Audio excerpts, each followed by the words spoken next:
Welcome back to my channel. Today I want to do a little bit of a story time while we get ready together. This might be a bit of a longer video. Grab a snack, grab a drink, settle in. So, I bought a house. I've been trying to keep you guys as updated on the house process as I can. It's a lot. I think it's definitely a hard thing to talk about while it's happening, because if it doesn't go through, you know, it's hard to be like, oh, hey guys, I did this, and then it not happen. You know what I'm saying? Also, I'm so super low on this Auric Glow Lust. I need to order a new one, but we're doing what we can. This is my, like, everyday makeup that I'm doing right now. Selling your house is not fun.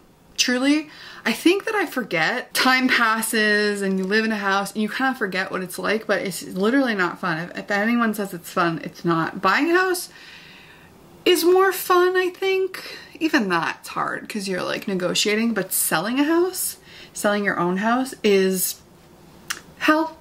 I think it's probably similar to hell, especially when you've poured your like heart and soul into it and someone like lowballs you, you know what I'm saying? It's a bad time. A couple of years ago, my dad picked up his life in Ontario and moved to Nova Scotia. So he's very much East Coast. My dad moved there first, and my aunt and uncle, who I'm very, very close to, followed soon after. My dad retired, my uncle also retired. So those are like my closest family. When I say like closest, I mean like I speak to my aunt almost every single day, my dad almost every single day. So very, very close. It's been hard. Like, definitely, you know, I lost my soul dog and they were out there, and it's been hard, but it's also, you just kind of have no choice and you just have to deal with it, right? I've visited, I think, 3 or 4 times.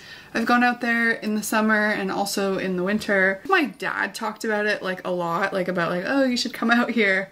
But I was always like, I would never pick my life up and move somewhere where every concert doesn't go to Nova Scotia, or like, I just thought it would be such a huge change for me and I never would do it. But Michael and I always kind of like chit-chatted about it. I just don't think that like either of us were making it known that it was like a serious thing. I love to look at houses, so my dad would like always send me houses, and in December, it was actually during Vlogmas of last year, we found a house that we really liked actually, and it was like in a great spot, it was a decent price, and I think that's when the door opened for real. Long story short is that house sold quickly, and looking back, this house was not the right house realistically for us. I think we were just kind of blinded by the fact that it was so nice.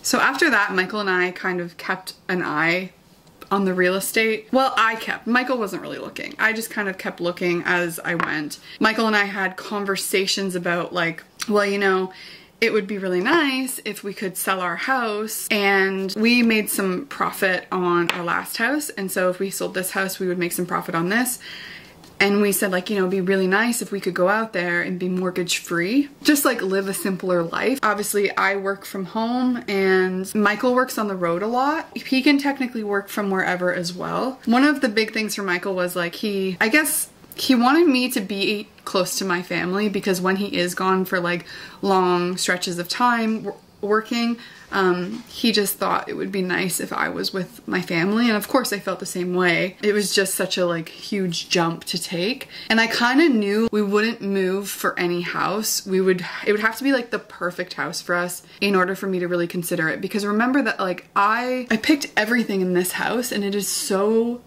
me that I just wasn't gonna give it up for anything. So I kept looking, and we came across a house that had just dropped in price and sort of came into our budget. Not even like really in our budget, just sort of the really top tier end where you could like think about it sort of thing. And it was the most perfect house for us. This was a bungalow. We wanted something bigger than what we had. This one was double the size of our house now. I wanted a studio that could be inside my house, so a big room where I could, you know, do my YouTube stuff inside the house so I didn't have to like go out to a studio. We wanted some like water. This one had that. It just had everything that we wanted, essentially. Then the house dropped in price again, and it really started to become in like a wheelhouse of numbers where we could consider it. And it was still up there, but it had been listed for a year, almost a year. And so that's kind of the property that we needed to find. Something that had been listed for a long time where they, because it had been listed, they would consider taking an offer conditional on the sale of our house. During this time, like behind the scenes of everything, we were working on our house, trying to get it ready because we kind of knew that we needed to finish a bunch of projects if we were going to sell it. Also, we were like looking for our realtors, so a Nova Scotia realtor as well as a realtor to sell our house in Ontario. Michael was about to leave for a job, and he was about to be gone for like almost 2 months. So we kind of were like, well, maybe one of us should go to Nova Scotia, see this house, just to know, like, are we really even interested in pursuing this? Because it would have been really hard to do that while Michael was gone, because someone has to be with the dogs, obviously. So we decided that I would go and I would see a bunch of houses. I think this all happened like quite quickly, because remember when I told you like we were kind of unsure, but then this house sort of came about and we were like, oh, this sort of changes things. This sort of makes us go, well, that's the perfect house.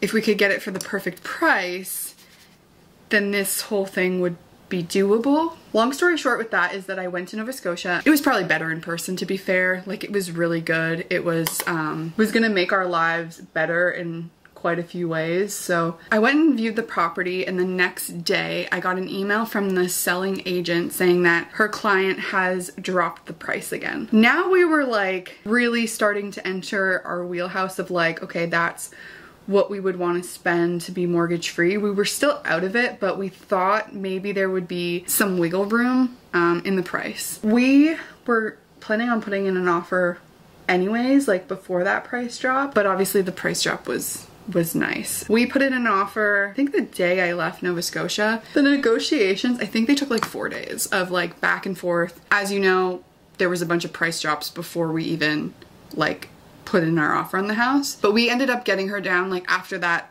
price drop the day after we saw it. From there, an additional 60,000. But when I first like saw this house and it became like an option, like maybe we could get this, it was $160,000 over what we were gonna pay for it. It was a huge price decrease is what I'm saying. The negotiations with that one were very like price oriented. The way that this basically worked is we put the offer in for the price was accepted. Our offer was conditional upon the sale of our house.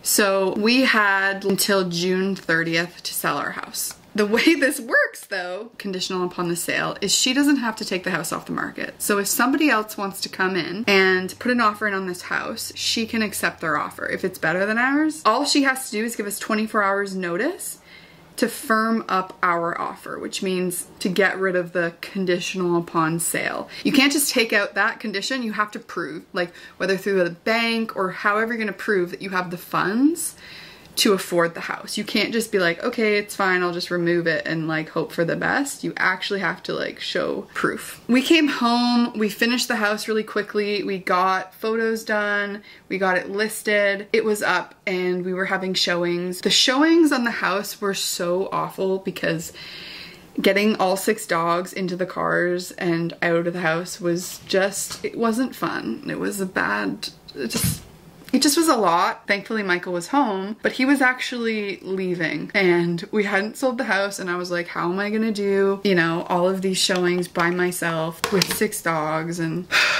that was probably the most stressful part. I think I only actually had to do 1, maybe 2 by myself. I think I need more blush, which I think we all need more blush.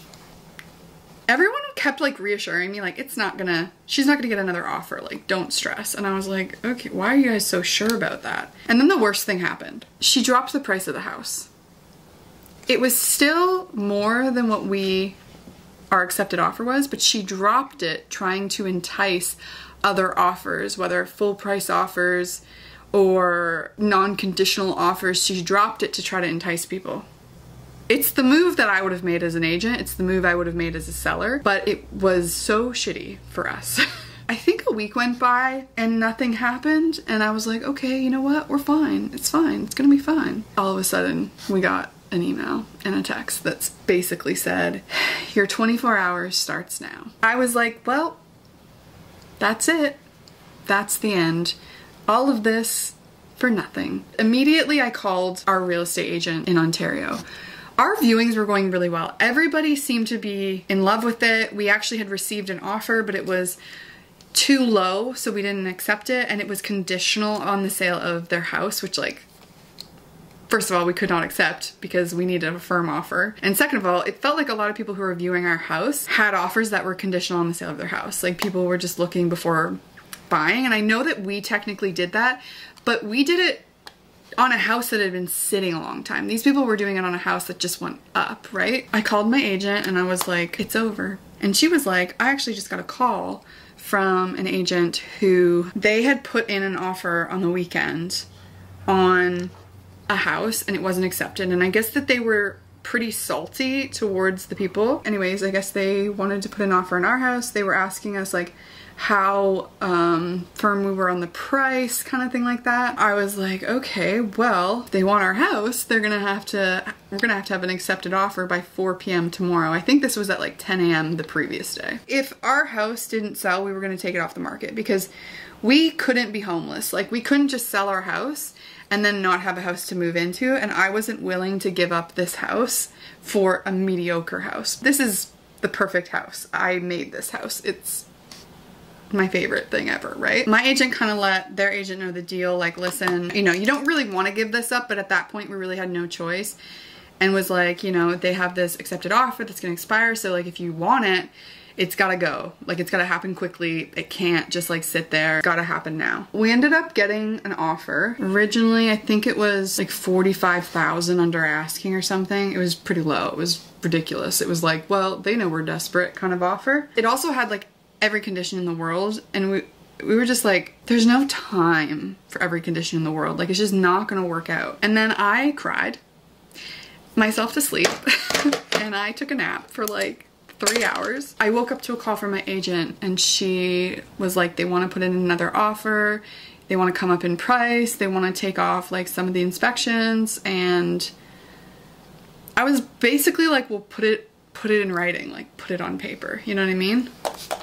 They brought the offer. It was still conditional upon a home inspection, and I was like, how is that gonna work? And they were like, well, they can get a home inspector out there first thing in the morning. And so we were like, okay, we would need an answer by like latest 2 o'clock. It was just me. So that's, I think that's the only one I really had to do by myself, because I had to like, basically what I did to get the dogs out was I like put 3 in one car. I drove to like, there's like a church across the street from our house. I drove there, parked there, left it on with the AC on, keys in it like locked. And then I walked back to the house, grabbed the other dogs, put them in the truck, and drove that over there and went there, and we sat with like both cars with the AC like blasted. And there was a lot of like back and forth, like they had all these questions. You guys remember we did like a bunch of foundation work to the front of the house. Well, the back of the house needed a little bit of foundation work, so there was a lot of questions there.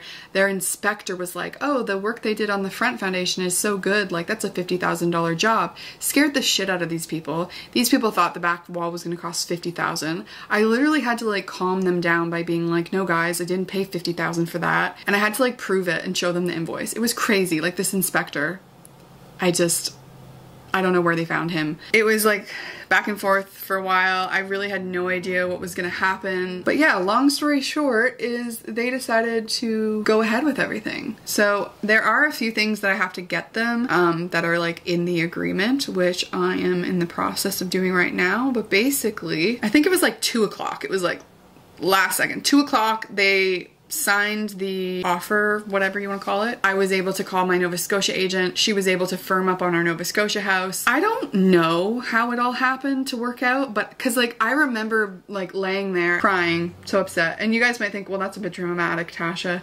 The thing is like this just doesn't feel like home. I want to be with my family. I really do, especially when Michael's gone. It just feels bad, and my dad used to live here. That is why I wanted to live here, but obviously he's not here, so where we currently live, I'm just like, like I don't have any friends, I don't know any people, I'm not attached to being here. Was ready for a change, was ready for like a different life, was ready to not live next door to like the world's worst people. I was just ready, you know? So I was like bummed, but it all worked out. And how?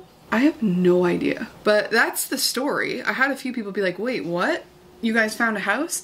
And, you know, to respect the privacy of the person living in our house, our new house, you know, I don't want to be posting the photos of inside of her house when she's living there, you know? So you guys are gonna have to like wait a hot minute for all of the info on the new house and whatever, but I promise it's gonna be worth it, and I promise I'm gonna make like so much content, and obviously there's gonna be like a house tour, and it's also moving across the country, so I'm gonna vlog the move and everything like that. Yeah, I just kind of wanted to give you guys an update and be like, yeah, we sold our house, we bought a house, all's good, it's gonna happen. Crazy, isn't that crazy? We always said that this house would be perfect for a retired couple. I know like our life isn't the norm of just like 2 people with 5 dogs. I know most people need more space or whatever, but we sold it to someone who is going to be their retirement home. They are gonna finish the basement, which is crazy to think about. I don't think, even if we stayed here forever, I don't think we would have ever finished the basement, because it's just, we just didn't need the space. The fully fenced thing was a big selling factor, obviously, but then I think this is the perfect retirement home because everything's so accessible. Laundry's on one level. There's not like a lot of obstacles to get through. It's just like all here. Thank you so much for watching. I hope you enjoyed a little chit chat, get ready with me. I'm really excited about this new journey, and I'm really excited to take you guys along with me as well, because it's scary, but for some reason, like when I'm filming it and I feel like you guys are coming with me, it feels a little less scary. So I don't know. Thank you for watching. I will see you guys in my next video. Bye.